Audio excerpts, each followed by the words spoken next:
ایک خاتون آئی سیدہ فاطمہ الزہرا کے پاس. اس نے کہا بی بی صاحبہ ایک مسئلہ پوچھنا ہے. سیدہ پاک فرمانے لگی پوچھو. کہنے لگی میرے پاس 40 اونٹ ہیں, اللہ کے راہ میں کتنے دوں؟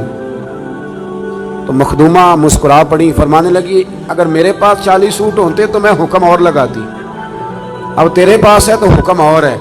اس نے کہا جی کیا مطلب؟ فرمایا تو 40 میں سے ایک دے دے, اور اگر میرے پاس 40 ہوتے تو میں سارے کے سارے اللہ کے راستے میں خیرات کر دیں, سارے خیرات کر دیں. ان کی زندگی دیکھیں. اب ذرا سمجھیے گا بات. حضرت فاطمہ حضور کی بارگاہ میں حاضر ہوئی. ایک روایت تو یہ ہے کہ وہاں بات ہو گئی, اور بعض نے یہ لکھا ہے کہ آپ تشریف لے کے گئیں. حضرت علی شیر خدا رضی اللہ تعالیٰ عنہ نے کہا کہ فاطمہ چلو, کام کر کر کے تھک جاتی ہوں, ہاتھوں پہ چھالے پڑ جاتے. ہمارے اب جو تھوڑے سے کھاتے پیتے گھر میں, اس میں 2 قسم کی عورتیں کام کرتی ہیں. برتن دھونے والی الگ ہے, کپڑے دھونے والی الگ ہے. اور اس کے باوجود آپ کبھی خاتون خانہ سے ملاقات کریں, وہ بڑی دکھی نظر آئیں گی آپ, اور ہو سکتا ہے اگلے تیسرے منٹ میں وہ رو بھی پڑے, اگلے تیسرے منٹ میں وہ رو بھی پڑے. میرے ابا جی کہا کرتے تھے کہ وہ والا دم کہیں سے تلاش کرو جن سے بیویوں کا رونا تھوڑا ختم ہو. بڑا ہی روتی ہیں اور پریشان ہو جاتا ہے آدمی کہ کیسے انہیں سکھ دیا جائے. یہ یہاں خواتین کا انتظام تو نہیں ساتھ؟ چلے اللہ تعالیٰ آپ کو جزائے خیر دے. آپ روایت تو نہیں زیادہ کرتے آگے, چلے اللہ تعالیٰ کر بھی دیں گے تو کوئی حرج نہیں, میں نے تو ابھی چلے جانا ہے. اللہ آپ کو برکت عطا فرمائے, اللہ آپ کو سلامت رکھے. چونکہ بات خاتون جنت کی ہو رہی ہے نا, اس لیے بار بار ذکر آتا ہے, اور تربیت کے لیے عرض کر رہا ہوں, تربیت کے لیے. میرے بھائی تھوڑا غور فرمائیں کہ مولا علی شیر خدا نے کہا فاطمہ چلو ایک کنیز لے آتے ہیں, لونڈی لے آتے ہیں, گھر کے کام کاج میں تمہارا ہاتھ بٹائے گی. کس کے دروازے پہ آئیں؟ وہ رسول جن کے دروازے سے کبھی کوئی خالی گیا ہی نہیں. سیدہ اس دروازے پہ آئیں, بہت سارے لوگ بیٹھے تھے تو بغیر بات کیے واپس لوٹ گئے. قربان جائیں, میرے حبیب خود تشریف لے کے گئے. فرمایا فاطمہ آئی تھی, کچھ کہنا چاہتی تھی.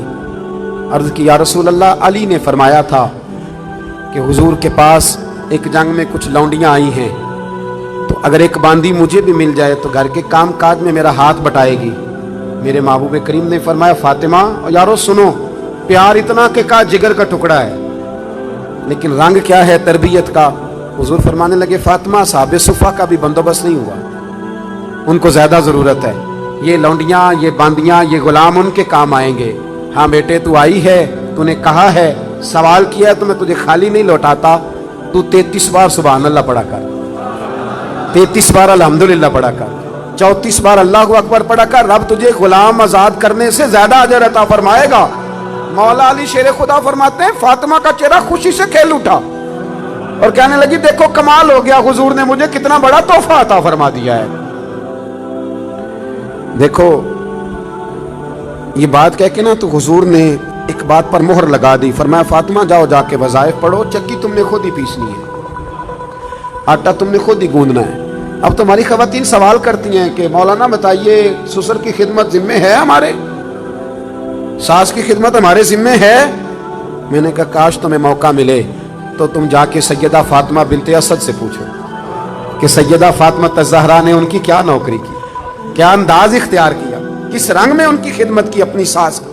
میرے محبوب نے فرمایا فاطمہ تم نے کام خود کرنے ہیں. یارو یاد رکھنا, پیار اس کا نام نہیں کہ آپ کسی کی عادتیں بگاڑ دیں, اور اتنی بگاڑ دیں کہ وہ کسی کے قابل نہ رہے, اس کا کسی سے تعلق نہ نبھ سکے, وہ اپنے گھر میں اپنے بچوں کے ساتھ بھی وقت نہ گزار سکے. بلکہ پیار تو یہ ہے کہ آپ تربیت کر دیں, آپ سمجھا دیں, آپ بنا دیں. حضور ایک جہاد کے لیے تشریف لے گئے, واپس تشریف لائے نا, تو محبوب کی عادت تھی جب آتے تھے تو سب سے پہلے سیدہ فاطمہ کے گھر آتے تھے, اور جب سفر کی طرف جاتے تھے تو آخر میں سیدہ فاطمہ کی طرف جاتے تھے. اس دن حضور صلی اللہ تعالیٰ علیہ وسلم نے تشریف لانا تھا.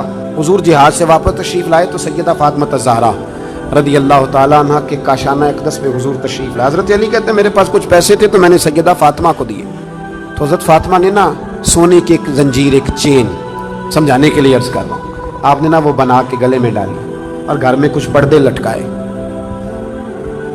معاملہ یہ نہیں ہے کہ مجبوریاں کتنی ہیں, معاملہ یہ ہے کہ ہم نے وسائل سے زیادہ مسائل کھڑے کر لیے, اور بیٹیوں کو اس جگہ لا کے کھڑا کر دیا کہ وہ کمپیریزن کرتی ہیں. وہ کہتی ہیں اس کے پاس یہ ہے تو میرے پاس کیوں نہیں.